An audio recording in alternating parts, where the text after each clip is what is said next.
Students, आज हम आपको एक्सप्लेन करेंगे क्लास 10 क्षितिज पुस्तिका हिंदी एनसीईआरटी काव्यखंड चैप्टर 3 सवैया एवं कवित्व। इसमें आज हम आपको सबसे पहले सवैया जो है उसकी संदर्भ प्रसंग व्याख्या एक्सप्लेन करेंगे। स्टूडेंट्स, हम आपको बता दें पहले ही कि दोहा, सवैया, छंद, सोरठा, चौपाई ये सब आपको एग्जाम में आते हैं और इनकी कितनी मात्रा इनमें होती है और इनकी क्या खासियत होती है, क्या विशेषता होती है, ये आपको परीक्षा में एमसीक्यूज के रूप में आते हैं और कभी 1 मार्क्स में अलग से भी 2 मार्क्स में भी आ जाते हैं। तो इसलिए आप इनको समझने के लिए आप हमारे हिंदी व्याकरण का वीडियो अवश्य देखिए और सबसे पहले नोटिफिकेशन के लिए आप सब्सक्राइब करना ना भूलें। तो सवैया जो है वो इस तरह से है। पायनि नुपुर मंजु बजे कटि किंकिनी कै धुनि की मधुराई सावरे अंग लसे पट पीत हिये हुलसे वनमाल सुहाई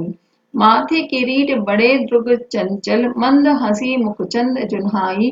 जय जग मंदिर दीपक सुंदर श्री ब्रज दूल्हा देव सहाई। स्टूडेंट्स, सवैया जो लिखे गए हैं ये कृष्ण जी के लिए लिखा है और इसके जो कवि हैं देव हैं। इन्होंने खास कर श्रृंगार रस की प्रधानता लेते हुए इन्होंने अपनी कविताओं को आगे बढ़ाया है।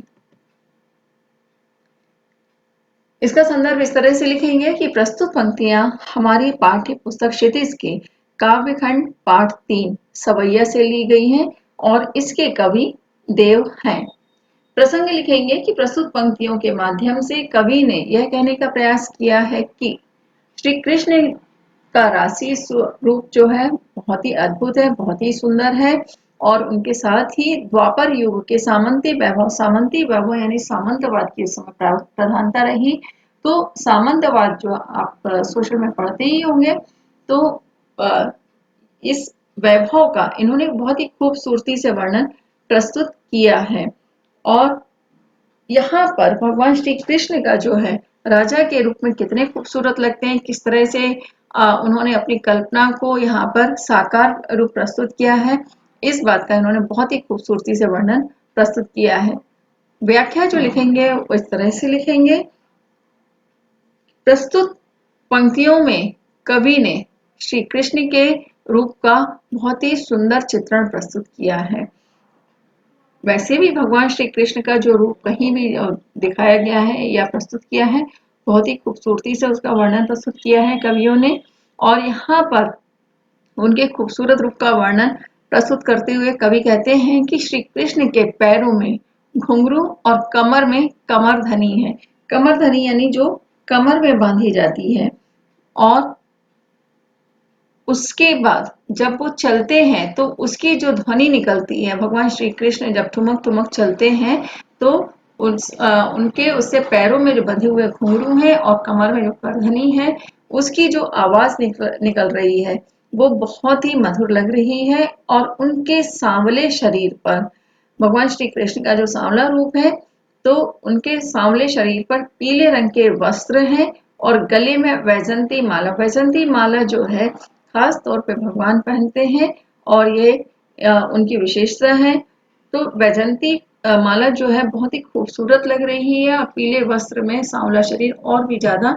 खूबसूरत लग रहा है और उनके सिर पर मुकुट है और आंखें बड़ी बड़ी हैं और साथ ही बड़ी बड़ी होने के साथ चंचल हैं, यानी उनकी आंखों में ही चंचलता जो है झलक रही है और उनके मुख पर मंद मंद मुस्कुराहट है, यानी धीरे धीरे वो मुस्कुरा रहे हैं जो कि चंद्रमा की किरणों के समान सुंदर लग रही है। यानी उनकी मुस्कुराहट को यहाँ पर चंद्रमा की किरणों से तुलना करते हुए उपमा अलंकार का बहुत ही सुंदर वर्णन प्रस्तुत किया है और ऐसे में श्री कृष्ण जो है जगत रूपी मंदिर के, जगत रूपी यानी पूरे संसार जो है, पूरे संसार एक मंदिर है और उस मंदिर के वो एक खूबसूरत दीपक की तरह उसमें दिखाई दे रहे हैं और ब्रज के दूल्हा प्रतीत हो रहे हैं। मतलब ऐसा लग रहा है कि जिस तरह से वो ब्रज के दूल्हा बन करके अब वहां से निकल रहे हैं और इतना खूबसूरत वर्णन प्रस्तुत किया कि जिस तरह से कोई खूबसूरत दूल्हा सजा होता है तो भगवान श्री कृष्ण इस तरह से सजे हुए हैं। काव्य सौंदर्य लिखेंगे स्टूडेंट्स। काव्य सौंदर्य आपको लिखना अनिवार्य इसलिए है कि जब आप कविता का अर्थ लिखते हैं या व्याख्या करते हैं तो उसमें कवि ने जो अपनी मेहनत की है तो वो मेहनत उसमें किन किन माध्यमों से की है ये आपको उसमें पता चलता है कि कौन से काल के कवि हैं, कौन सी परंपरा है, कौन सी भाषा का उपयोग किया गया है, कौन से रस अलंकार उसमें प्रस्तुत किए हैं, ये सब आपको उसमें पता चलता है। तो इसमें जो देव हैं इन्होंने रीतिकालीन जो परंपराएं इनका बहुत ही अच्छी तरह से पालन किया है और यथास्थान इस परंपरा को निभाया भी है।